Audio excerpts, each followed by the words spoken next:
let's just jump right into it. It's been a very long break that we've had over the past 2 weeks, I think over not 2 weeks. producing Yeah. anything yet.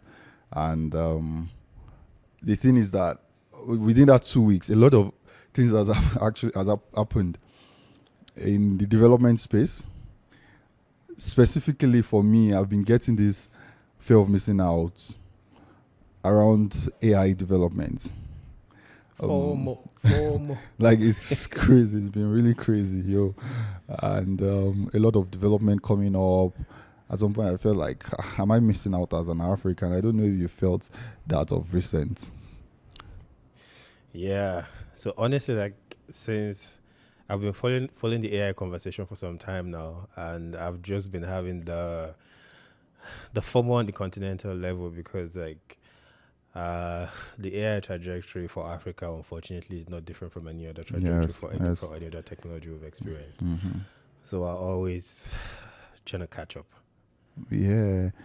I remember when we were shooting the introductory episode, and you mentioned that one of the key things for you is how we're always playing catch up for all technology, every technology coming up. And Yeah. most of the time, we're just adopters, we're just users. We don't really contribute. And I think you said something that is going to be a significantly different scenario when it comes to AI. And that's what I'm also feeling like. Yeah. So like if you look at so I think there's this narrative about human evolution I like so much, and a lot of people, anthropologists, have written about it, where if you look at the growth for the human civilization in totality, it's just basically went from like the hunter-gatherers, went to the agrarian society, went to industrialization, went to the internet age, then we're now in the AI society.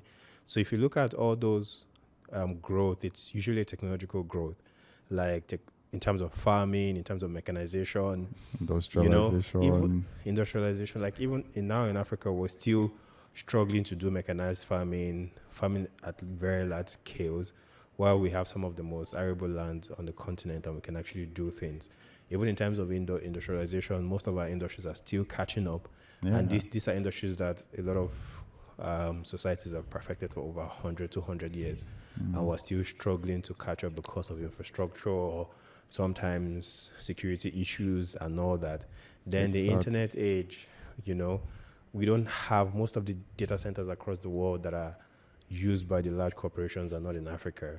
We don't have a lot of those digital infrastructures. Even in the development space, most people are doing something around digitization, data training, data inclusiveness, and this is something that's been going on since like the late 90s, 2000s and stuff. Now AI is here, same thing. But The other guys are moving with breakneck speed, and we're not in the conversation yet. again, there is this perspective that some people do share. Like, I was speaking to a colleague of recent, and it was like, Africa, we always dump our priorities, and we always take the Western priority. Of course, he was highlighting that for the green industrialization and clean, this green narrative and climate actions. But again, I've been seeing tweets like that concerning some countries, like for example in Nigeria, when the Minister of Digital Economy issued an AI strategy, and so many people in Nigeria were saying that, is this supposed to be our priority, that we have food insecurity, we have a lot of insecurity in the country, we have economic issues, and then you are talking about AI. What's your thought about this? Because now, what you are trying to say, if I get you, is that we need to really, really prioritize AI, especially as not just a user, but someone that a continent or a country that can have influence in how AI is developed across the world. But now other people are saying, oh, it's not supposed to be our priority. But what's your thoughts on this? Man, like that's like a very, very deep conversation, and I honestly don't think they're wrong, and at the same time, I don't think it's wrong to prioritize the development of AI But the truth is, you cannot really develop AI if you don't have good infrastructure. And I think the last time we spoke about it, I think we mentioned this when we talked about the climate change thing. Yeah. Like the downstream of AI is that you need to have energy. Like most of those, if you want to do like homegrown AI infrastructures, like you need to be able to build data centers. Data centers run on energy. So on some of those data centers, I think the Elon Musk one they did for exercise about 150 megawatt. Wow. You know, and in my previous life, I've been part of a process that built about 350 megawatts. So I know how What it expensive these things takes. can get Yeah. and sort of like the construction that is required to do them. And sometimes you find out that during the construction phase, you need to import a lot of materials, you need to move them, you need to move people. Means your road network has to be good. So if you want to have sort of like an accelerated AI development, you need to put your infrastructures in place. You need to put things that allow you to do that. So in my saying that we should prioritize AI, it's not just doing lip service to AI itself and say, oh, let's start building AI models. It's to actually look at the entire value chain of AI society, of the AI ecosystem. that makes sense. All right. And look at it that, okay, how do we encourage native grown solutions in terms of owning those data centers, in terms of having that energy infrastructure that allows people to come and build data centers in Africa. So that would mean we need to improve our actual physical infrastructure that enables us to do that. You know, because the thing for me around AI is that, think about it, the US has AI, Yes. all right? And basically what is AI? AI is just a accumulation of knowledge across the knowledge space. Yeah. So if you train it on thousands, millions, and petabytes of data, and those data are basically telling stories from a particular point of view, then you have AI that is biased and that is leaning towards a particular area, and we've seen a lot of that in the recent past. All right, then you have China doing their own, you have France doing their own, then you have this pocket of intelligence, and we're looking at artificial general intelligence, artificial super intelligence that have the capability to solve a lot of problem. But if they don't have context, you know, they'll just solve problems around where they have context, and maybe they'll be able to extrapolate in the future, which is good. But the thing is, the African context has not really been represented in the global scene. But Like most of our yeah. yeah, I wanted to stop you right there. It's Oh, okay. again, what do we need to do? Because now the entire way development is being done across the world, we see China doing their own thing. China, the narrative of China being a developing economy has been in existence for a while, but you see them investing a lot in research and development, prioritizing research and development in all these sectors like AI. We have the United States, especially in North America, also coming to form a coalition to talk about all of these things, like, okay, investing in research and development in their own region. And then we have the European Union also forming a bloc regulating the use of AI. And for us, nobody's going to come and save us. That's what I just wanted to clear right there. Because again, you know, to your point that you made earlier about people coming to build data centers in Africa, because I believe that when they come to build data centers in Africa, it's still to harvest Africa's data or Africans' data, and then they use it to build their own models, because they are not doing it for free. They want their models to be smarter. But for us, my own is, how do we even take hold of our own AI narrative? There's something you mentioned, that is the biased AI. They can easily impute a knowledge. They can easily manipulate whatever it is that they want to manipulate. And we don't have our own African context, because we are really not building anything. So that's why I wanted to stop you right there, because I wanted to hear what you think about how should we even take charge as Africans, or even if it's a country, maybe if it's one of the big economies in Africa, that should just prioritize and just start. Like, how do we take charge? That's what I wanted you to even highlight. Or what's your thought on that? All right, so I'll go back to the data center conversation and build off of that. Yeah. So the reason why I said that data center conversation is because, like, I know one of the input factor that comes into calculating what the cost of AI is the energy usage. Yeah. And if you can generate cheap, clean energy, which Africa has like a lot of land if you want to do things like that, and you can basically site power plants in a lot of regions. Then we also have natural gas where you can do natural gas to energy conversion, and still. So like there's sort of like that huge capability for us to generate energy, and that can be used to train AI, provide cheap energy. So when you have cheap energy, then you can enter into negotiations to say, okay, there's a collaboration between, say, S government in Africa and the leading labs to say, we're going to give you, you can set your data center here. We're going to give you access to cheaper energy than you would have ever gotten. But the terms and the condition is that this AI you're training, either give us a weight in the AI so we can have the model, so we can both share access to the model. Then also you can help us train, or when you're doing the fine-tuning aspect of it, or you're doing the reinforcement learning, you can create a particular one that is just that takes into consideration. There's sort of like the dimensions of the deal flow, I don't know. But the thing about making deals is that you can actually make a number of deals that are beneficial to you if you have something to bring to the table that is beneficial to the counterparty. So that is that. Then in terms of homegrown solution, like most of the AI innovation we saw, like they all started from research. Yes. OpenAI, deeply research. Google, I think they integrated with what's that? Say Deep Research or something. I think they have, I've forgotten the name. Then Anthropic also research driven, Grok, even DeepSeek. Like they are all research driven organizations. So for me, that is the angle of approach, And once you have models already in the open like DeepSeek, it's easy to build on top of those models. Yeah, that's true. And I think DeepSeek, their weight is open source and a lot of all those things. Even Llama, they open source some of their weights, and you can actually build on those things. Like Llama, So, a little bit, because of course it's Facebook. They know what they are doing.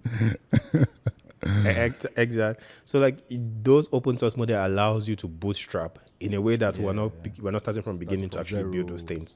That's true. So that's one. So then again, there's like most of the African languages, I think they're called I don't think it's a low quality input or something, because like you don't have enough text to be able to give the AI enough input to generate useful translation or sort of like useful embeddings for the AI to work. So we can actually begin to digitize some of all these things. And some of these things are digitized, then have a way to collect it. Like you have radio stations that run in local languages like Yoruba, Igbo, Hausa, Swahili, different dialects of French, Tigrinya, And you have all those language stations and generate all this data. So is there sort of like a strategic or systemic way to collect those data, fine-tune those data so that you can use it to train an AI model? So even if we start today to say, okay, we're investing in research and we're trying to build better models that understand the African context better, and we'll just begin to digitize all our content. And most of them are digitized already. We'll find a way to sort of like aggregate those content and fine-tune it. And one lesson we also can also learn from this DeepSeek team is that although the stories are not clear, but the general idea is that they had constraint in terms of resources like chips and everything needed to do DeepSeek. Again, that's where another politicking comes in. US is constantly trying to stop China from getting chips, and then that's why they are trying to make deals with Taiwan, all of those things. Part of the executive order that Trump signed. Don't let me go into geopolitics. So the thing is like those sort of like constraints, and back to the DeepSeek conversation, like those sort of constraints, they allow room for innovation. So from what I read that DeepSeek, they found like an innovative way to sort of like apply some form of reinforcement learning technique that nobody has done before, and they did it and they made their model better. So I don't know if it's reinforcement learning technique, but I know they apply some form of technique anyway to their model, made it better, did it for cheap, cheaper than what OpenAI and the rest of the guys were doing. Yeah. So the lesson there is that like limitation sometimes gives you the ability to come up with innovative solutions. So we have limitations in terms of most of our languages are not out there. We don't have a lot of context window to be able to train AI to use them effectively and reduce their hallucination. So investing in research allows us to actually find more innovative ways to train AI models that are not already available, so that they can perform well even given limited input. Let And I me think a lot let of me research. jump in. Yes. Okay, go ahead. You can finish your thought. I wanted to jump in. Oh, okay. So I think a lot of research is already happening there. I know I've seen a lot of things from, like the AI space. There's a lot of things. So I think I've seen a lot of things and they're all just jumbled up in my head. But I know it's possible, and a lot of research is already going into that area. So Okay, yeah, so that's it. this, I think the center of all of this thing is research and development. And Yeah. who do you think, because we need to move, who do you think should start? Because now the stakeholders are the private sector, the tech giants, for us to be able to get research and development. Some of these R&D are in partnership, are from partnerships with maybe the academia, the universities, and then we have the constraints that comes from government. So that has to do with policy. So now there is a lot of stakeholders involved in what we need to do next. But who do you think needs to take a lead? Because the cost of R&D is very, very expensive. You see, OpenAI was supported by, of course, the likes of Elon Musk. They put their support, and then fortunately for them, they were able to iterate to ChatGPT, and then brought a new revolution to generative AI. And Microsoft took a hang of it, and then just bought them, improved, invested in OpenAI, and made it much more like they were able to build more, especially when it comes to when they had to do more research and development. First of all, when they released the generative AI with I think the first model with ChatGPT, they were just they only used data on Google that were in existence for I think a particular number of years. I think that was their limitation, and then they were able to invest more in research and development to be able to do much more updates. And then we had the likes of Anthropics, Llama 3 from Meta also came on board, and then so recently you see we've seen something like Grok, and then of course DeepSeek. I don't know the full story for DeepSeek because they just came out from from I don't know, it was like a magic, and all of a sudden there is DeepSeek. But the point I'm trying to make now is that it's a lot of investment. True. Who is making investments at their end? Most of the people make, of course, we have sorry again. We have someone like Mark Zuckerberg that owns Meta, and then one of the top tech companies. We have Meta owns Llama 3. We have Elon Musk that owns Twitter, the richest man in the world currently, owns Grok, either out of spite, out of competition. I mean, he's an inventor, and then maybe that's the spirit for him. We have OpenAI fully backed by Microsoft, one of the biggest tech companies in the world. That's a lot of money. And then DeepSeek, I don't know who is actually doing the most of investment in DeepSeek. So for Africa now, who should start? We are still struggling depending on aid in Africa. So we need to have this frank conversation so that maybe one will recommend, like, should it be from the government? Should it be from private sector? Or can we crowdsource? So the thing is, go ahead. The thing is, like in the African conversation, the question of who to start, I think it's a multi-pronged approach that would work. So now, like these guys you mentioned, yes, like they're actually really big companies. They've invested billions of dollars to sort of like develop this foundation models. And honestly, I don't think I know any organization in Africa that can shell out that kind of money to build like a foundation model. And I don't even think I would encourage it. It's a big risk. Because right now, that battle is lost. Like, if you're building a foundation model to be able to compete with some of those guys, I think it's a little too late, except you have like the support of a nation state. and you can just put billions of dollars into the development of those models. And maybe you have a unique unique standpoint that no one has explored. Exactly. So then you can go for it. But the reality of the situation is that in Africa, like the angle of approach that might be most useful is to just build smaller models that are good at specific tasks. Okay. So, like the way I see it, which might not necessarily be the case, is that you would have these large foundation models that do a lot of things, but they would, or the way they are currently are now, they are really not good in a lot of tasks. They make a lot of mistakes. They hallucinate a lot, and all those things. So one of the areas in which they hallucinate what is it comes to context on the African settings. So one thing we can do, and this any big company in Africa, MTN, GT, just name them, like any of those big companies in Africa can actually, partner with a research institute in Africa and begin to come up with smaller models that can serve as plug-in, or I think there's just now they call them model context protocol or something. Is like APIs for large language modules. So like the space and the ecosystem is evolving, that tools are coming up, processes are coming up, things are coming up.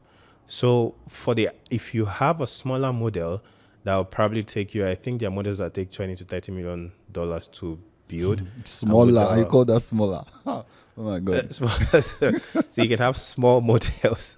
So you can have small models that doesn't take you a lot to build, and those models will be pretty good at providing African context to information. So if you do like an API plugin, you can do an API plugin between a DeepSeek from OpenAI and also just plug into that particular model. So when DeepSeek is getting things, then the model is sort of like serving as an agent that sort of, gives a feedback based on the African context and all those things. So you can build, you can build AI agents that are African focused, that are trained on the African data. So you can take all those large language models and fine tune them to the African context and all that. So that is the easiest and the quickest angle of approach, I think, that any business, any company, let me not say any business because it will take a lot of money in R&D. So any company that has sort of like the right resources can go into building sort of like those AI agents, fine-tuning those big models, quantizing those. So quantizing is just basically taking those big models and reducing them in size. They'll lose a lot of things, but they can gain like a lot of also tools that are still useful. Then train them on the African context. Then you also have those models that they can also plug into larger LLMs, plug it into MCPs, plug it into tools, plug it into API, and they'll still be useful. So like I said, we have resource constraints. We can't build large language models. We have resource constraints. Getting chips and all those things is going to be a lot. There's also the capital constraint. All right. So that is not something that should shy us away from creating solutions. The question is that, okay, these are the constraints that we have. What are the opportunities? What can we visibly do?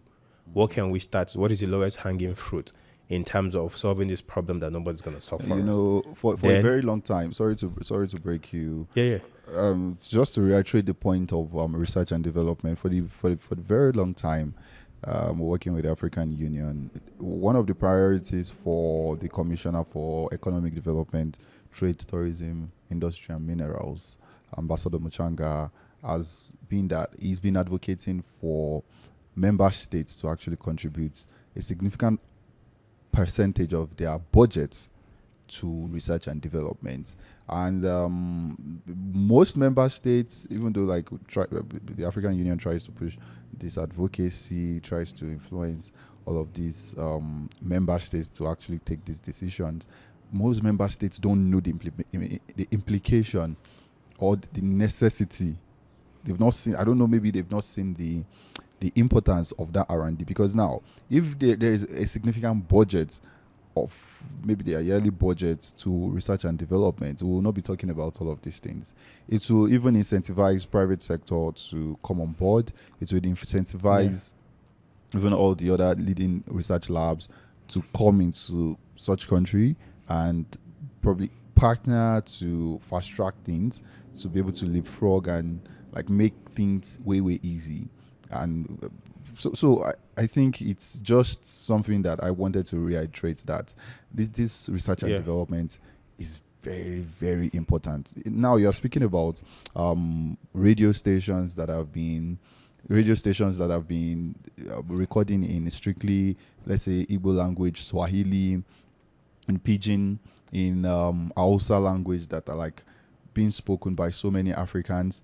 We have There's this platform I know, Archive, a Yeah, Nigerian no, okay. startup that sort of documented old newspapers from in Nigeria for a very long time, so that you can easily search through. It cost them a lot, because I was following through their progress. They were building in public, It cost them a lot, and that takes guts to be able to follow through with that initiative. And this is the importance of research and development. When the government actually commits a significant portion of their yearly budget to research and development, it will really incentivize people, even small startups. They'll be able to come on board. But when we don't see any response from governments, especially in Africa, I've not really seen that strong commitment from African governments to say they want to really do something in research and development, even in the AI space. It makes it very difficult. That's just my own opinion. It makes it really difficult for the private sector to come on board. I'm going to push back on what you said and just give the government some slack.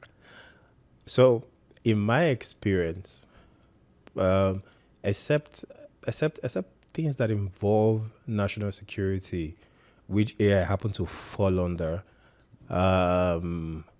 like most things that happen on the bleeding edge of the research, it's usually either from research institutes or from private endeavors.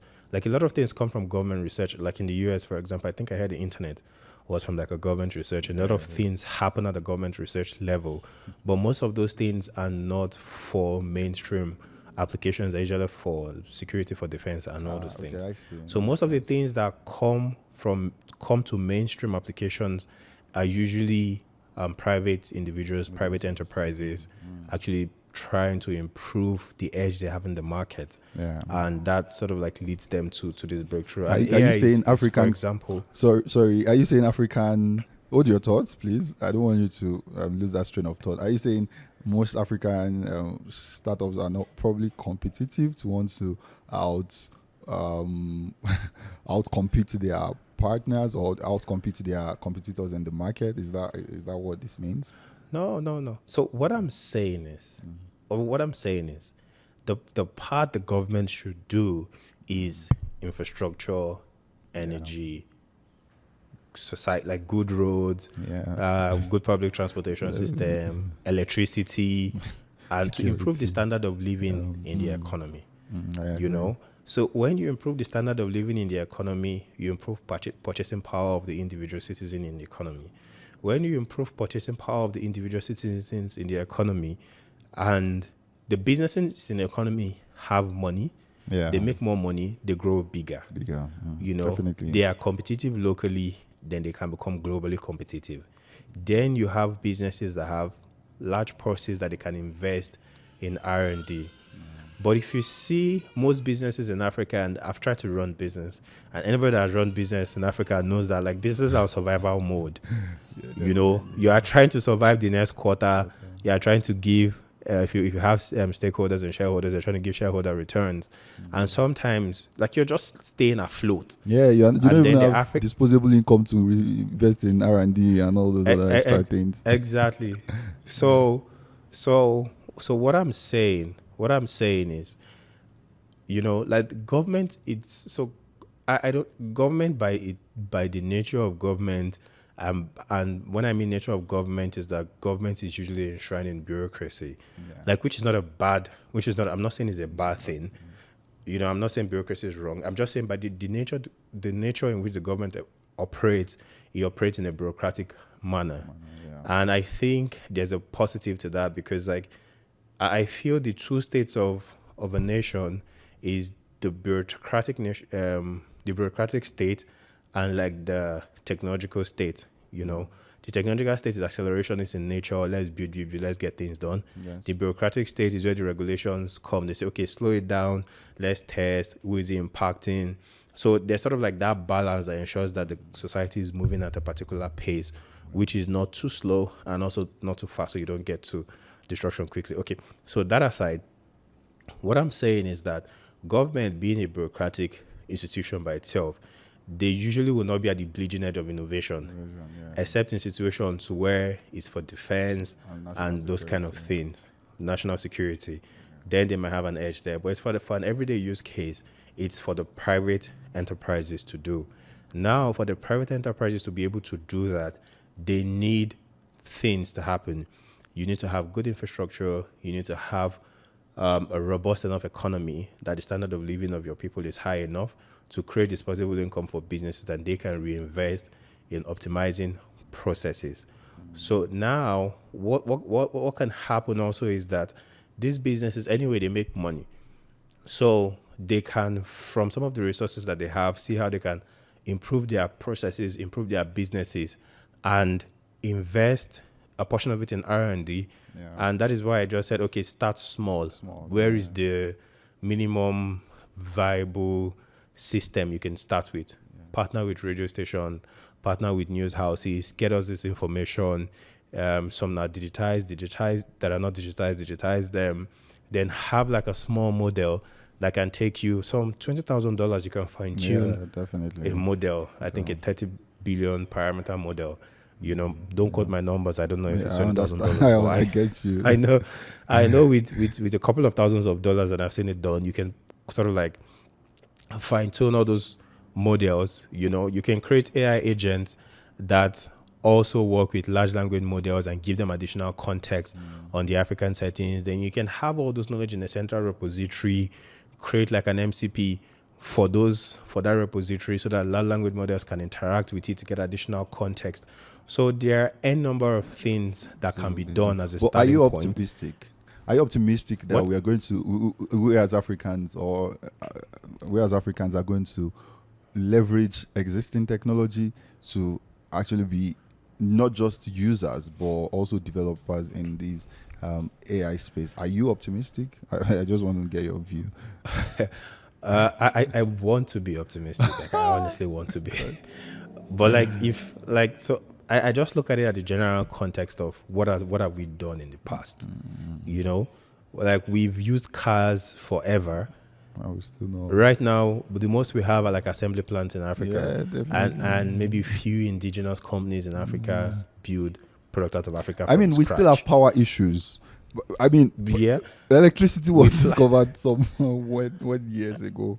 I still have power issues. Exactly. I mean, this is not to mock Africa, but it's just a sad reality. So we've not had a good history of taking technologies that has been developed elsewhere, learning them and developing our own local solutions. Like, we've not had a good history of that.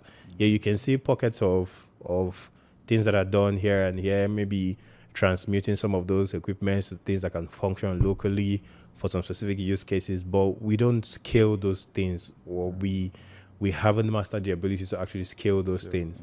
So if we haven't done it up until now, I struggle to see how that's going to happen. Like, it's very possible, trust me, but based on our historical precedents, like, I struggle to see how that's going to happen. Let's jump to another perspective for AI. You know, online, I just saw a tweet of recent that talks about how AI is trying to control the human subconsciousness. That is, now you see everybody is using generative AI, and generative AI is still like the maybe like first generation of AI, and then you see most people now write the same way. People's grandfathers are now using AI. That is, most people, when we want to do our research, AI is our go-to. We don't even use search engine anymore. Search engines are going into, like, they are slowly fading away. And that means the models I believe the models can be easily influenced. And then they're able to change our subconscious. They're able to change how we think. Because now everybody wants to write their speech fast with AI. So I consider this as very dangerous. It's a slippery slope. And I Hmm. wanted to hear from you. What do you think these dangers are? Even from world powers also using it Uh-huh. to influence the subconsciousness of their, to just gain more global relevance. Because I don't think it's Yeah. a game of, oh, just because we love the world. It's Hmm. I want to also go back to this point you mentioned about national security. It's US Yeah. saying China shouldn't get access to semiconductors or technology that is going to make them scale when it comes to some technology like some inventions like AI, even Hmm. building like faster chips. That means US sees something. And then it's China then saying we are going to take hold of it and we are going to build our own models either ways. And it's a China thing. It's no longer a deep seek thing. It's no longer an open AI, Anthropic's thing. It's no longer a Meta or Llama 3 thing. It's a US versus China thing. Then it's the Yeah. EU also having their own narrative about the controlled use of how this AI or the ethical use of how AI should be done or should be carried out. Is the United Nations talking about, oh, we need to be very careful about the use of AI. So it's not about at the end of the day, it's not about because of the love of the world. I think it has an undertone that shows the risk. So what do you think about this perspective? What do you think about this risk that comes with AI, both from Okay. personal use, from governments, from world powers using it against their competitors? Okay. So you said two things that I'm going to try to unpack. So the first one is sort of the rewiring the subconscious. Then the second one is the national security risk. So let me start with the rewiring the subconscious. So I'm sort of like a bit skeptical about that kind of fear, because it's, for me, that kind of fear stems from I'm projecting into the future based on how I've understood the present. All right. So we know that we all went through school. You have to do research, you have to write your papers, you have to write by yourself, and all those kind of things. But sometimes, like most of us, we've written on most people that have gone through undergraduate have written undergraduate thesis and stuff. And you find out that what you're doing is just basically reading somebody else's work, finding a better way to say it, put it back with notations, and send it back to them, get your marks, and go. And most of those kind of writing that we do are basically, they are not creative processes. They're just mechanical processes that makes us to, that either helps us to be able to understand, synthesize information, and reproduce them. All right. So now the question is that if we don't have to do that, like what happens? So if I need to write an essay about, say, a rotating motor or the Nigerian economy, and I don't have to spend 3 days doing research, I can just put it on DeepSeek and it gives me the whole research. Then what does that mean for me? So it means that I have saved 2 days Yeah. and I've gotten the information. So now I want to just say broadly, there are two types of people. There are two types. There's type one person that says, "Oh, I've saved 2 days.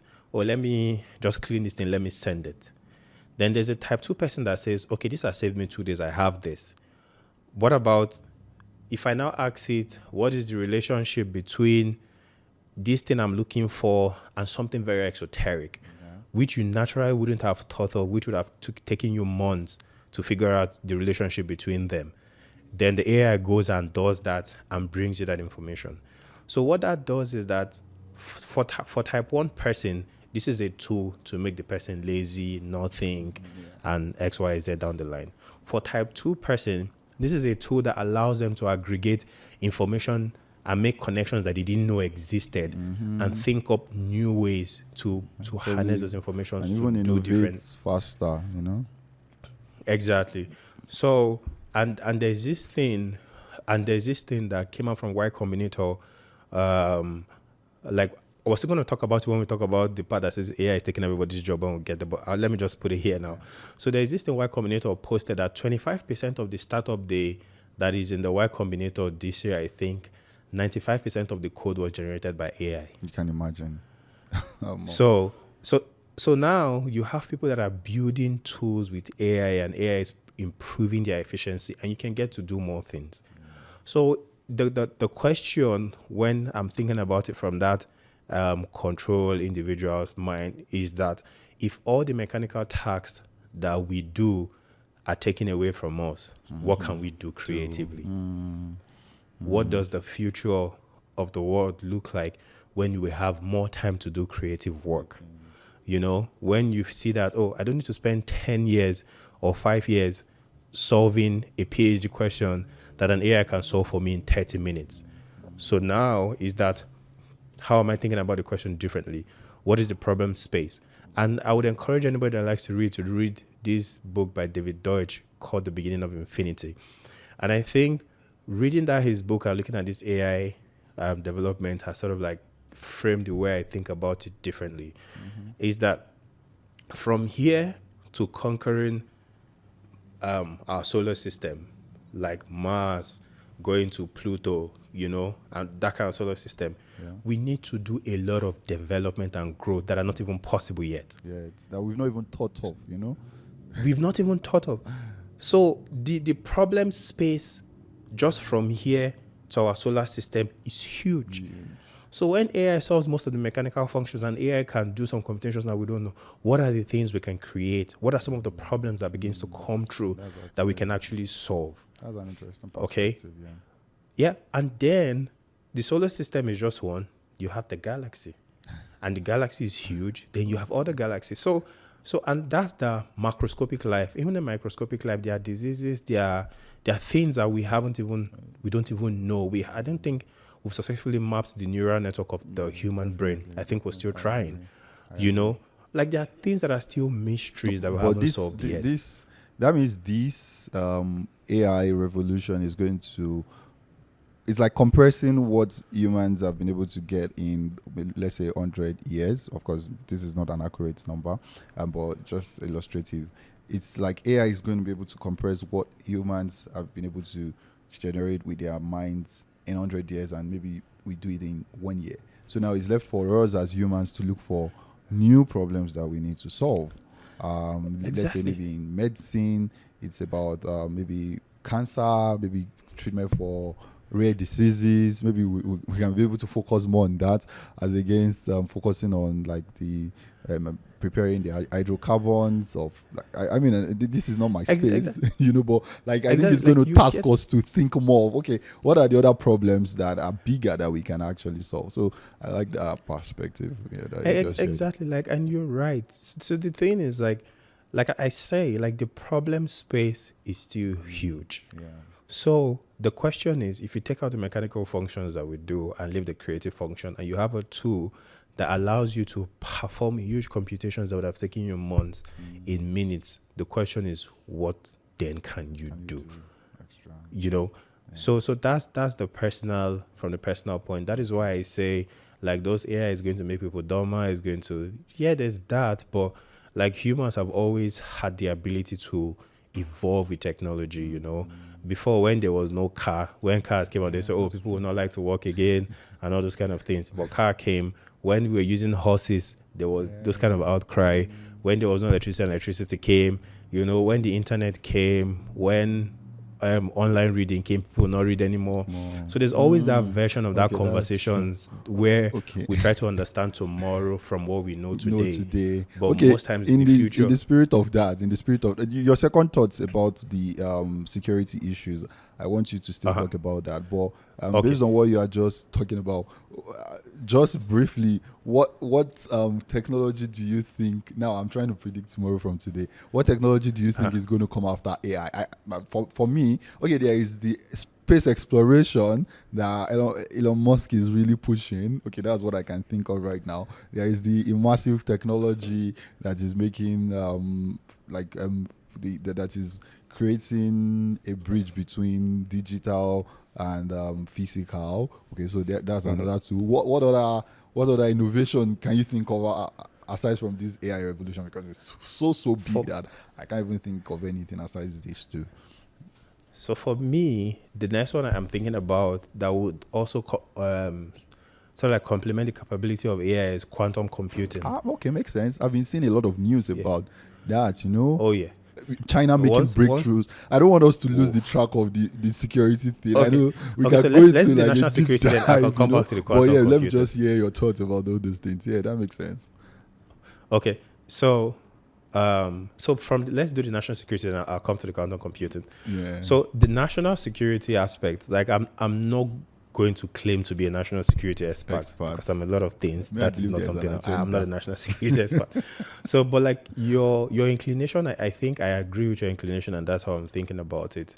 Is that like if this AI becomes so powerful. And it has the ability to spit out information. And the more we begin to rely on it for the informations we get, the more power it gets. Yeah. So now, and also, information is just one aspect of something the AI can do. The AI now can perform functions. Like it can also generate content. It can do a lot of things. And once it becomes artificial super intelligence or artificial general intelligence, it means that it can crack a lot of security networks, given enough time. Like it can infiltrate. It can do a lot of things. Because that these things are codes, issue. These things are codes. Yeah. So there's that aspect where, like, everybody will want to develop the AI from a national security point of view, and I think that's what's going to happen. And I think also what's going to happen, also what's happening with nuclear weapon is that everybody has nuclear weapon, then everybody is saying that, okay, like if we all throw these nuclear weapons at each other, we're probably going to destroy the whole world and there will be nobody here.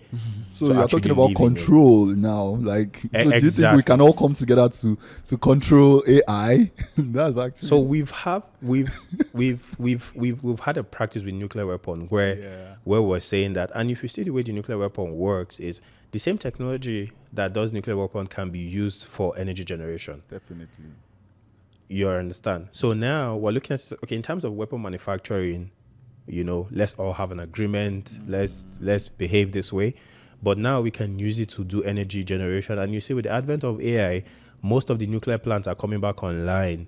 That I think Germany, France, they never shut down theirs. Even the US is looking at generating more nuclear energy, and I think Egypt is doing something. Yeah, even UK. I was in class of recent, and they mentioned UK is trying to build modular nuclear plants. Exactly. So I think when humanity is faced with that sort of like an extinctionist event that can, if we let chaos reign, it can destroy everybody, destroy our system. We have a way of coming back, of creating clear boundaries. And I think what's going to happen is that some of the cutting edge use cases of AI, and they might not be available to individuals. You understand? So what I think is going to happen is that we might, if we continue in this, I'm saying like accelerated growth of development, which is what we're doing, I think we will get to a point where these models, they become so big, so smart, or they attain artificial super intelligence. And what's going to happen is that the government will just come and say, okay, let's all right. Hold up. Okay, hold up. Let's go to the table. This thing is this good? Okay, we've gotten there. That's fine. So for national security reasons, let us barricade these things. People should only have access to this portion of it. Let them use it for their daily life to improve what they are doing. But this other portion of it will be strictly for either government-controlled research or whatever it is. So that is how I think that's going to happen. So once they do that demarcation, then China already controls most of their AI development and stuff. So they will just say, okay, yeah, general public, you have this access to this segment of the AI, but this really dangerous stuff, we're just going to keep it under lock boxes and use it to develop the infrastructure and all those things. And I think that's how it's going to play out. So then it's that thing where, so what we're seeing, where most of the nation states are jockeying for to try to build their own AI model, is that nobody wants to be last to the table. So if you're last to the table, the other guy is just going to come and take your food because he already brought the model to the board and is taking everybody's lunch. I think you've given me a very new perspective about this thing, especially the danger of the security risk when it comes to government, and you've used a very nice analogy with nuclear power, nuclear technology. I think it was a big deal during the World War. It could be used for energy generation, and then the world has been able to come together to say, okay, no, let's use it for this. We can use it for this, and then I think that's what I think this has given me a new perspective as to how AI is going to formulate into. It's going to be really controlled. But regardless, now going back to this nuclear energy conversation and this nuclear technology, we still see some countries that are not trying to back down. They are using nuclear technology as a leverage. We see the US, we see Russia, we see big countries, even Iran, saying, no, we are not going to back down on the development or continuing the research and development of nuclear power or nuclear technology to even create weapons, even though the world has come to agree that, oh no, we should curb the use. So again, that's another perspective, that's another risk. And I think it also aligns with what you said, that nobody wants to come last. So I just wanted to put that there. So like most of those things are like tacit agreements, right? And those agreements has to be enforced. And usually, like, we're at the level of growth of our civilization, was still very territorial, like earth-based territorial, where we're stuck to our lands and stuff. So the thing is, everybody wants to protect their boundaries on the map. Then maybe expand and collect your neighbors' properties. The world is always going to be the world. It's based instinct, right? The game is the game. So and also people want to defend themselves from that. So I think the rationale is always that, okay, if we have our own nuclear armaments as a deterrent, so the US cannot overstep, so China doesn't overstep, so we're able to protect ourselves. So there's those kind of narrative going on, and it will not stop. When you have the new technology that is stronger than nuclear weapon, some people will be quick to develop it. Everybody wants to develop it as a deterrent, but somehow, I don't know how we've managed it, but we've been able to just skate through that thin line of being able to strike balance between sort of like that accumulation of arms, maybe demilitarization in some cases, but also still maintain some form of semblance that are not blowing each other up. Because right now, if the world powers or people that have ammunition decides to say, let's blow things up. Like they can destroy the whole world with the kind of nuclear arsenals we have around the world, but somehow we're still here on this one page.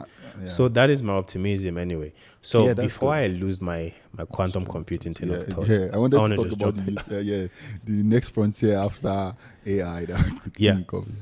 So honestly, I don't think quantum computing is the next frontier after AI, because I don't think there will be an after AI frontier. No, I don't think so. Okay, go ahead. Okay. Right. All right. So quantum computing is, so the way I understand it is like I was in class a couple of months ago, and I went for a dinner, and beside me was sitting this guy that works for like a quantum computing lab in the UK. And he was just trying to explain the thing to me. I'm like, yo, man, I'm lost in this thing. So the little I know from quantum computing is that, like, traditional computers, which we use now, the people that did computer science or have done some coding or some form of engineering, they know that, like, they said the bits oscillates between 1 and 0. So it's like a binary bit. So you have either on and off or 1 and 0. So classical computers can only process things in one state, either the on state, then move to the next state. But now quantum computers can handle both states at the same time. So that means what takes the classical computers X number of time to do, the quantum computer does it in 10,000 times less X. So it means quantum computers are faster. So now, when it comes to the AI conversation, is that most of these AI systems we have now, the tools they use, they are built on classical computing systems, and they have limitations in terms of speed, how they can actually solve problem, what the compute is, the cost, all that and all that and all that. Now, if you have a system that is able to do computation faster, that can calculate things faster, and you have these AI systems on top of those quantum computing systems, that means the breakthrough in terms of innovation, the breakthrough in terms of technology, it's going to be 10x or 100 times faster than we already know now. Okay, so you basically think it's going to be intertwined. Everything is going to it's going to be really intertwined.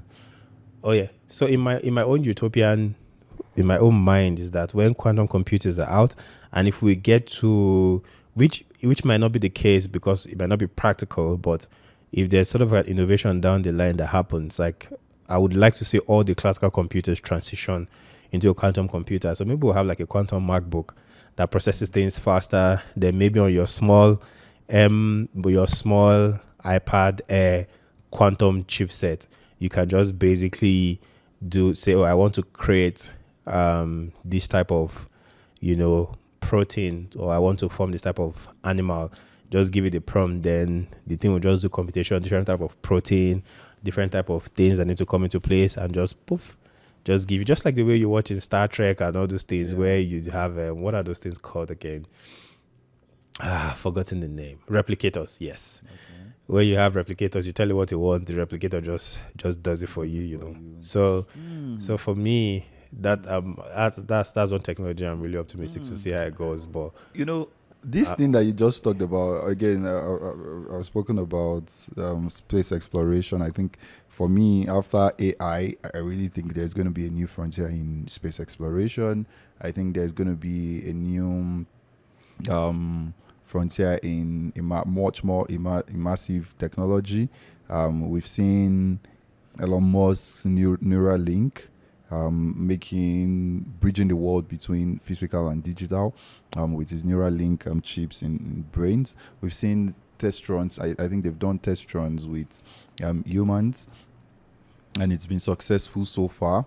Now you are speaking about quantum computing, and another thing that you just spoke about, which I've been reading about, is although on the blockchain is decentralized science, but I don't want to go into decentralized science because that's still blockchain. What I wanted to actually talk about is what you just highlighted now. That's the sample of Star Trek that you mentioned, replicators.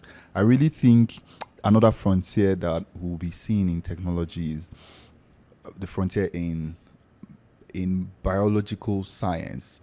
Like, again, it's still technology. But I see a phase where we'll start probably manufacturing humans, tissues that can be placed on humans, and then they can even become a life of their own. That's another interesting thing that I see coming up.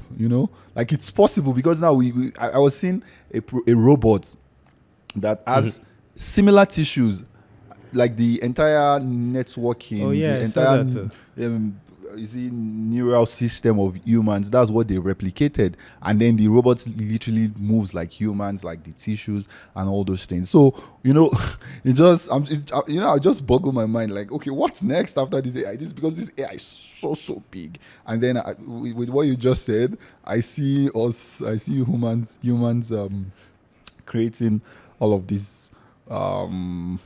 Maybe flesh, you get what I mean, like biological science and those things, plants, This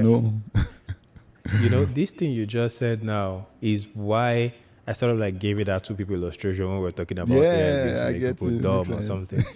Is that Honestly, like the problem space is still a It's lot. too The huge. possibilities are still a lot. And what this AI just does is it gives us a tool that accelerates how much we're able to compute in a given period of time. So if you can compute, if what takes you 5 years to do, you can do it in 10 years. You don't lose. If what takes you 5 years to do, you can do it in 10 days. 10 days, You don't lose the remaining 4 years and 5 years, 359 days or whatever the math is.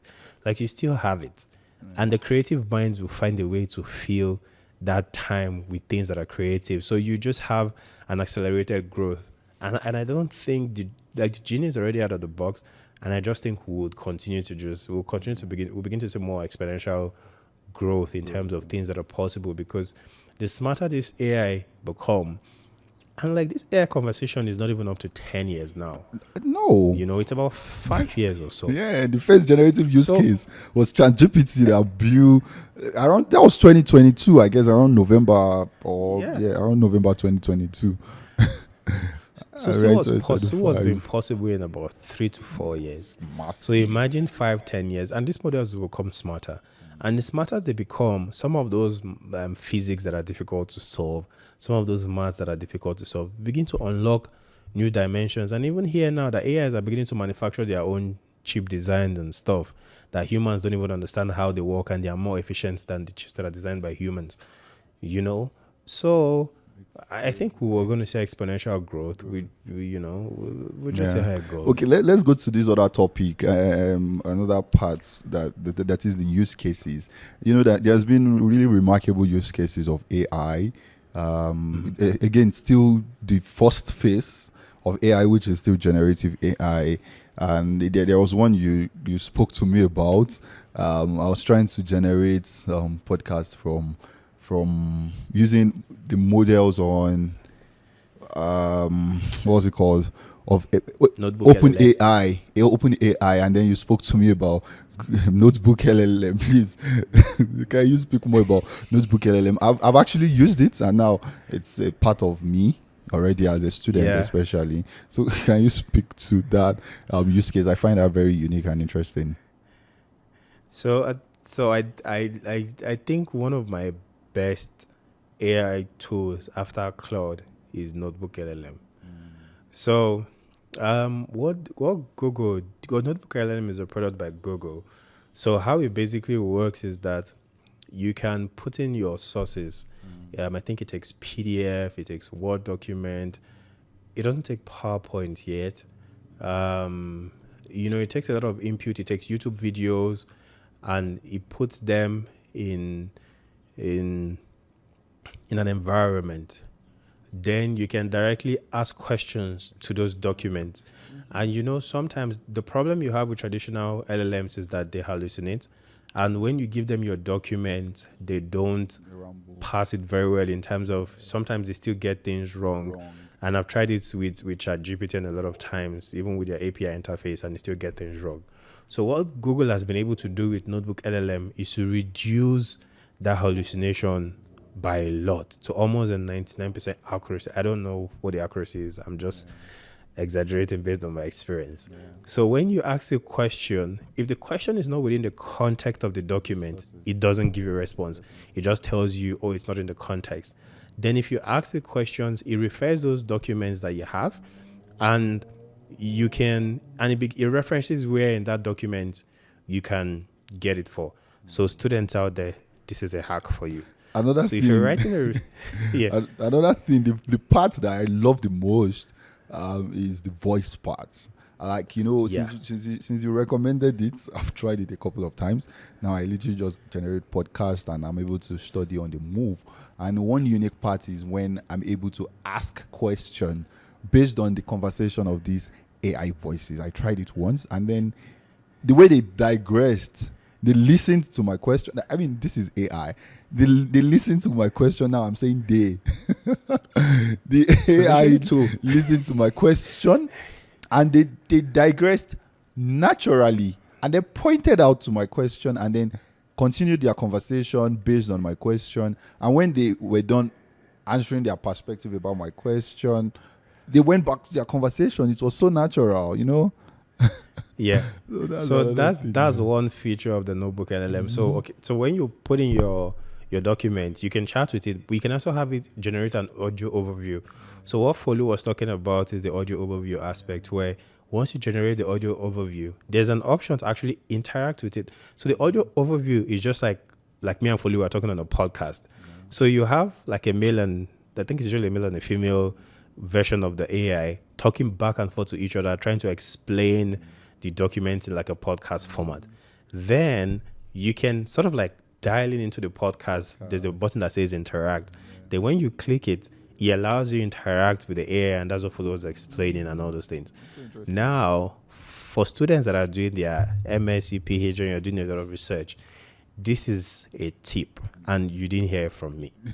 So now with Notebook LLM, there's this thing you do when you're reading and you have a lot of research paper to do. You do what we call indexing. The indexing is just basically saying, okay, you read something somewhere and you know you have to write your dissertation or your thesis and you have to reference back that thing you read and you have to reference it back to the book, to the page. So now, traditionally, most people either put it on a piece of paper, they do their index on a piece of paper and all those things, or they use OneDrive, they use OneNote. You know, people have come up with different tools to do that. But Notebook LLM is actually really good for indexing. You can take all your papers, put it in the Notebook LLM. Then as you read, you can just mark it down, whatever it is you remember that is essential to your dissertation. Then you can just take that keyword that you put down, type it back into the Notebook LLM. It brings you the book, the page, and maybe some associated books that also within that context. So you can use it as a research aid, but you didn't hear from me. And then your school will always have a, okay, how can you use AI? And most of them, I don't think they're familiar with it yet, so it might not be there. But in case you're able to try it out, it's good. It's so crazy. Aside from this notebook LLM, what other use case? I think I wanted you to maybe share some other use cases, but one I also used of recent, I've been using a lot of image FX from Google, and I saw another one of recent 2 days ago, very realistic, again, still generative AI. And what I basically do now is I tell AI, I use Grok. I think I've been using Grok more. Yeah, now. Grok is good. Yeah, I use Grok to tell me how to effectively prompt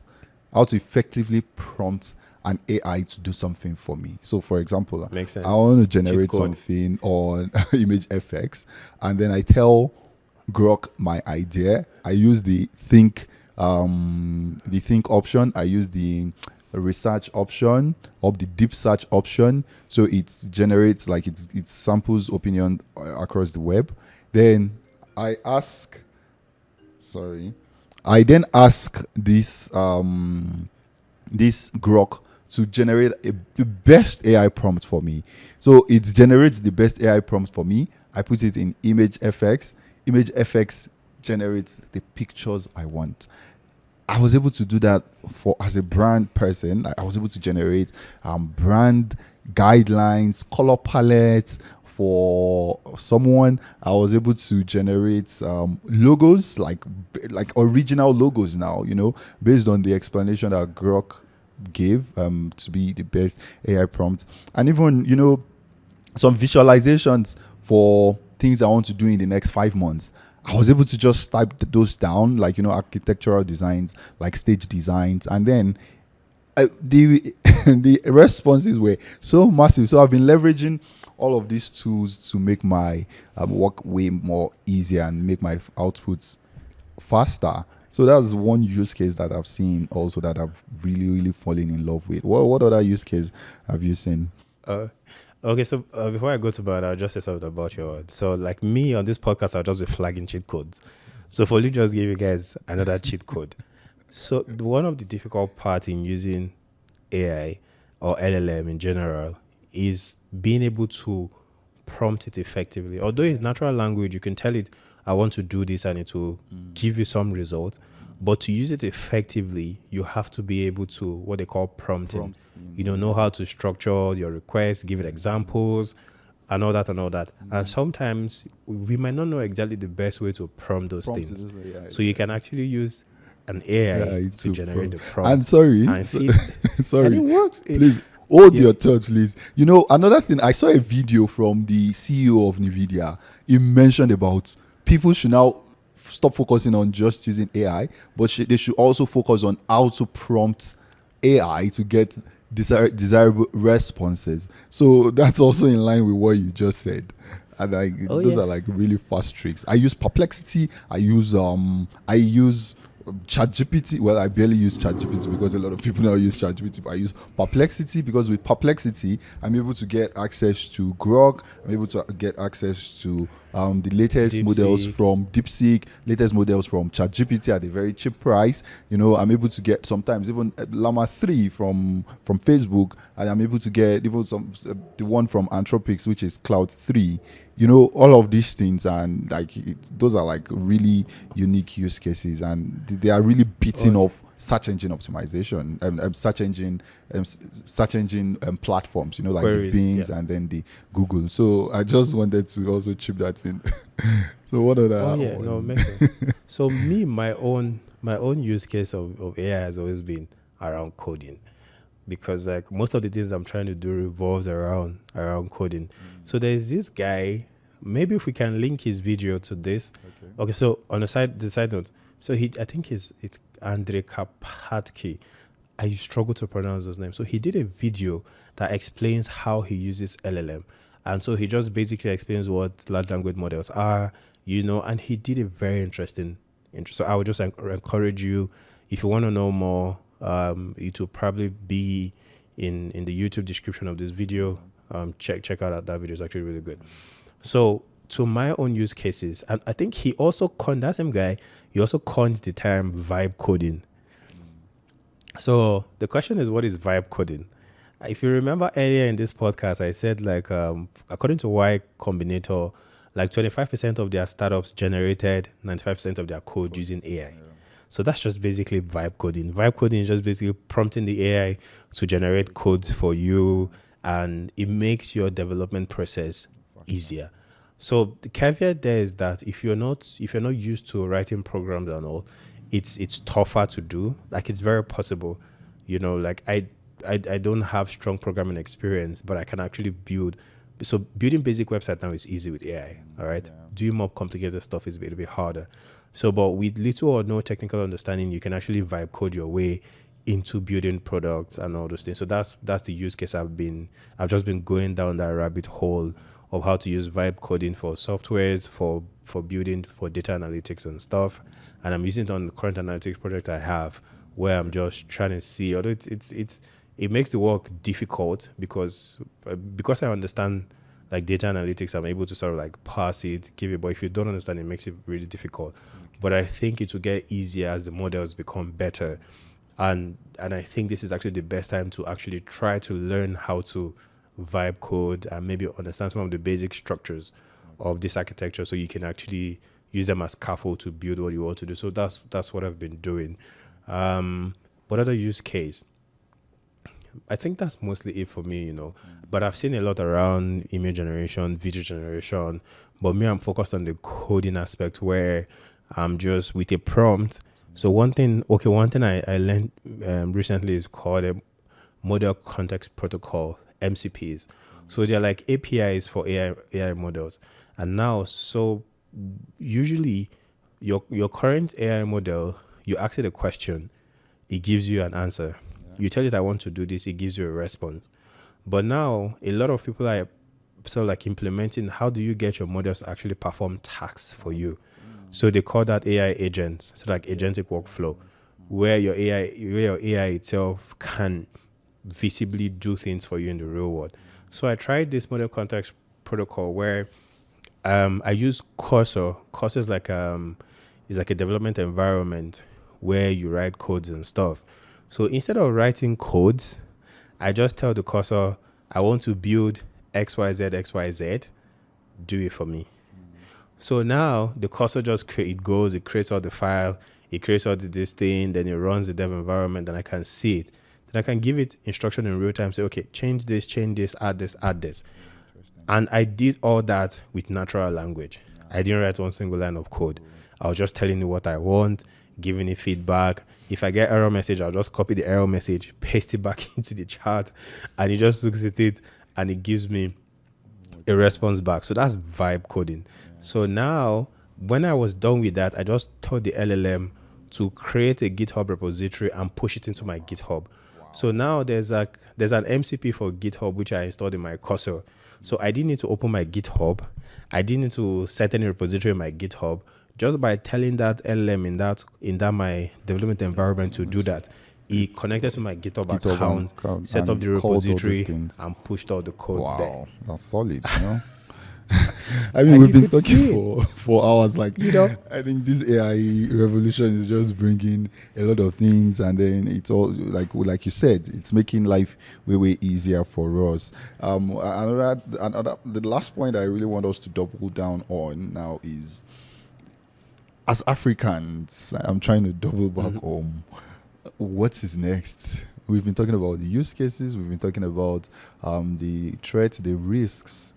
And what is next? Should we go ahead and do maybe our R&D country by country, so that maybe African countries should be much more proactive in the AI development space, so that we are also protecting our interests, and we are not just users of what is being done in the global north and China? Or should we as Africans come together like the European Union as a bloc, and then maybe under the African Union leadership, we should push? What are your thoughts about this? So my thought about this is, as Africans, we should do everything. All right. So like right now, I don't believe we should tie ourselves back by just exploring one single avenue for getting things done. I think the mindset is just let's get things done. So one angle of attack is that at an individual, at a country level, develop your AI strategy, try to build things which you can actually share with other countries when you have sort of like bilateral agreement, bilateral cooperation, and maybe help them develop their own technical, and they give you something else in return. However, those bilateral agreements are struck. Then also at a continental level, where you have the African Union, where they sit as the continental player trying to do advocacy and try to get everybody together in the room to adopt an AI strategy. I think we should also do that. I think we should also do a lot of awareness, like just talking about AI at the grassroots, and this is what individual companies that are building AI products can do, and just sensitize people, help people in schools to say, like, these AI products are there. If you're going to be competing against somebody in the West, they're probably using these tools. You are not, so they have the competitive advantage. So how do you teach them about those tools? How do you make it feel less of a shame or less of a taboo to use those tools, you know? And we can grow together, then there should be everyone can grow together. Exactly. Because the people in the grassroots also can think of other problems to solve, and then they don't make it so difficult for them to solve like the day-to-day problems that AIs can solve, you know? That makes sense. You know, so if there's products that we need to build, if there's partnership we need to have with media organizations, between private companies, you know, like everybody should do, like just explore every avenue that is within sort of like, anyway, the legal boundaries, and also ensure that there's sort of like continuity, data privacy, you know, all those good stuff. Make sure it's all taken into consideration and there's no exploitation. But within that frame of doing what is possible and what is right, like let's explore every avenue, and something would work. I know the African Union is currently working on an AI strategy that is in place. I know it's a world digital strategy based on the Agenda 2063. And maybe in one of these episodes, we might get one of the experts to come and talk to us, maybe on the perspective of the policy oversight that the African Union does. Yeah. I'm sure they would have done quite a number of things. So I think it would be interesting to also hear the thought of such person. So I believe the African Union, as with the convening power and as a union of African countries, I'm sure they are also not folding their hands when it comes to this AI topic. Yeah. Oh yeah, totally. Like we can have like the expert coming in, and it'll be good to also tell the listeners like what the African Union is doing on the African continent around AI adoption, AI proliferation. That will also be good. And even if it's just to sensitize people so they know, okay, like we're taking this thing seriously. Like we know there are African specific challenges that needs to be addressed, and this is how we address it. And the more you have this kind of conversation, the more the awareness grow, the more you get people interested, and the more you see people even coming up with their own indigenous Yeah, solutions. that's how to actually So move it. It makes sense with what you said that everybody should just contribute their yeah, beats. all hands on deck. Yeah, Let's go. it Let's can go. can be So like wow. before we round up, Yeah, there's this thing where people say AI is going to take our jobs. So I want us to talk about that briefly. So let's start with you. What do you think about the whole AI is going to take our job I think scenario? the bedrock of everything you've said it is that you gave a scenario of two types of people. That is the people that AI comes and they just depend on AI, and then AI regurgitates whatever to them, and then it makes them lazy. And then there is the second type of person that looks for new problems to solve. And I think that sums it up for me, that AI has given us humans to use the maximum capacity of our brain to look for new innovative ways to solve problems.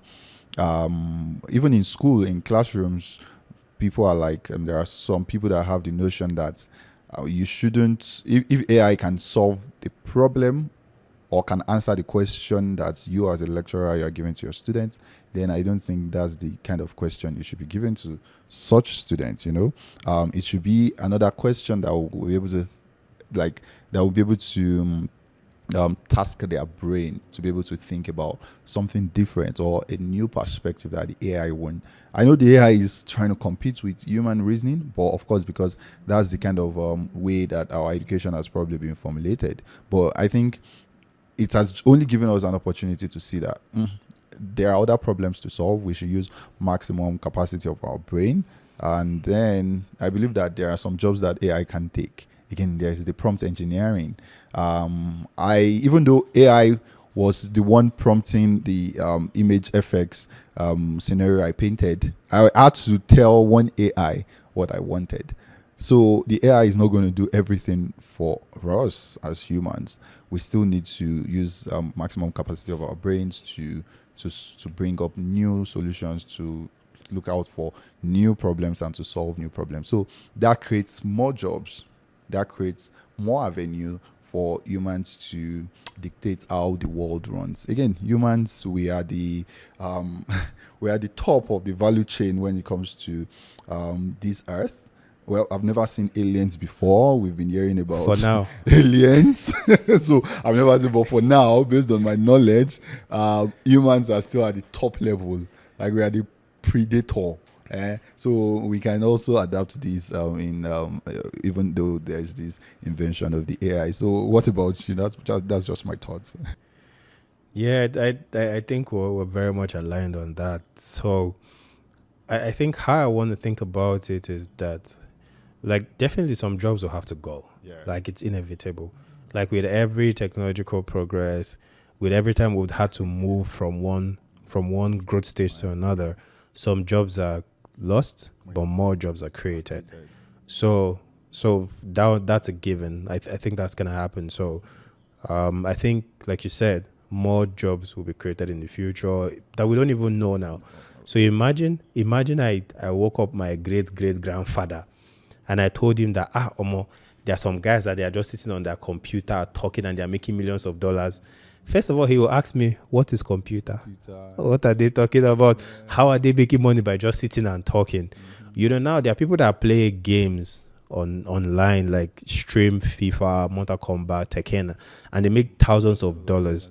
Yeah. There are streamers, there are Twitchers, there are people that play Call of Duties and they make money. Mm-hmm. So like 100 years ago, that was not available. Mm-hmm. And so what happens is that technology growth, allows us to explore newer values of value creation. And that is what it is. So for me, yes, AI is going to take away a lot of the manual jobs, but in return, it will give us an opportunity and a tool for us to be able to create value at an exponential scale. Imagine anything you can think about, and you can just do it. Like I was thinking about playing a game with my friend, and I went to Replete. Replete is sort of like an AI, is a solution for building products with AI, and I just gave it a prompt that I want to generate XYZ, XYZ. And within 10, 15 minutes, the Replete server spawned up the mini application, launched it. I could share with my friends and we could interact with it. Then when we're done, I deprecated it. Like I deleted it. It wasn't existing, but we played with it, got feedback, moved on. You know, like that was not possible 10 years ago. So it's also just is and one thing I want to encourage people to do is not to be stuck into that loop. To say a lot of people will be stuck anyway. There's nothing I can do to change that. To feel down that AI is going to take our jobs and stuff. Like, look at it in terms of, okay, this is inevitable. It's going to happen. What are the opportunities? Then approach it from an opportunity lens and just see how it goes. It can't be that bad. I think another thing is that it goes back to our system of education, not Africa. I'm talking about the world in general. That I think we have to look for new avenues. We're talking to educators here, new avenues of skilling people, like making them like the way they are skilled. If it has to be that there needs to be maybe a global pact towards reskilling the next generation, so that they don't get tied up in this loop of the AI. What AI can do is what they are still teaching them in school. I think we need that. We need to have this global pact to reskill. And then also another thing to add to your recommendation is that we as individuals, we should just not also forget ourselves in the loop, and then we should just keep getting thirsty for knowledge. We should try to reskill ourselves so as to give edge in every scenarios, so that at the end of the day, you are faster than the AI. Even if AI can do it, there are some people that have not prompted AI to do something. There are some potentials that we don't even know that AI can do. So you as an individual, you can reskill, you can leapfrog, and you can ensure that you stay on top of your game most of the time, so that AI doesn't take your job. Or even look for innovative ways of doing things. That's just one of my own other recommendation. Wow, it's been a very long episode. The AI conversation is interesting. We haven't even scratched a lot of things. We just glossed over it. And we haven't even done anything deep around the AI conversation. There's still the AGI. I've been seeing conversation about the AGI. I don't even know what that is, but sometimes Sam Altman just talks about the next level of AI is the AGI. I'm like, okay, let me digest this entire AI thing first, like this generative AI first, before you start coming up with AGI. People are not stopping, so it's a whole lot of conversation. I mean, Grok just got released of recent, and and people can also just tap into the knowledge space of AI, just getting to know what is going on. In the next couple of days now, you start hearing about some guys. I think it's Manu AI or something. They're out of China, and they just released. I think I began to see it this morning or yesterday. They just released their own AI model that does some fascinating stuff. So, like in the AI world, there's called their agents, their operators. Then there's the MCP I talked about, and there's LLMs. So now these guys, their solution just bundles all that into one. So, and it's closer to this AGI conversation you're talking about, like a model that can basically do anything you tell it to do. So you can use your computer. So there are operators. We didn't talk about that. That's just a conversation for another day anyway. So like that one, it does a lot, from the demo I've seen, and some people are swearing by it that it does better than OpenAI deep research, which is a tall order. So I think in the next couple of days, more information about how the model is. I think they'll begin to open it for people to use. Then we'll see how it holds up. So like the space is like it's constantly accelerating. and you should just keep going as quickly as possible. So like the best thing anybody can do is just to get in on a ground level, just play with the models, whatever project you're doing, try to see how the AI can work with you to do it, because we're moving into an era where it's just basically an AI human collaboration. you know if you are performing the same task as somebody else, the person using AI will perform much better and quicker than the person not using AI. And so like it will just be back to say, or somebody's typing with a computer on autocorrect and you're using a typewriter, they would always do more than you. So you can just do yourself a service, learn how to use AI to optimize your workflow, not abandon everything to AI, find how to collaborate to work with the AI. So, you sort of like begin to form that synergy around, working with those systems. Okay. I think let's wrap it up. I think we'll probably have another episode. Another thing before we wrap up, you wanted to open up questions for people to actually throw in their questions. Can you give that call for questions, or the call to action on questions for people to send in their questions? So like the questions, So the thing about the podcast, like we said initially, is that we want to talk with you, all right? So whenever you have questions, you can drop it. On the subsequent episodes, we can talk about it. And I think I posted about this one on my status. Okay. And somebody asked me how, the recurrent question I keep getting is that what is the best way to learn about AI? And that was why I mentioned that video, although I sent to them those videos individually. But if we can put it in the link, that would be good. By Andre Kapaski. Man, I hope I'm pronouncing his name very well, and I'm sorry if I'm not. Like, the guy did a very interesting video that just shows how he uses LLMs and that way to just help you. And he talks about almost Grok, Claude, OpenAI, DeepSeek. He touched on Perplexity, touched on the important ones for image generation, video generation, and all this kind of things. So it just gives you a foundational level to understand like what models that are out there and what their capability is. So if you're new to LLMs in general, you don't know anything, I would recommend that video. Just go watch it, then jot down any question you have, that as you watch the video, any question at all, it doesn't matter. Anything you don't understand, just jot it down. Then those questions, sign up to Claude. There's a free version. Grok is the most advanced free version available of any of the AI models.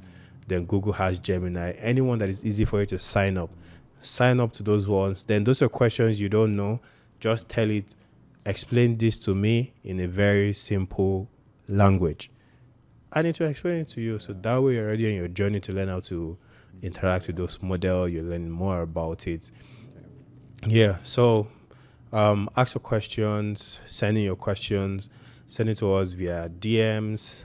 We'll collate them, and whatever you want us to talk about, send them, and we'll be looking to bring in experts as we go to talk about other pressing topics. Yeah. Okay.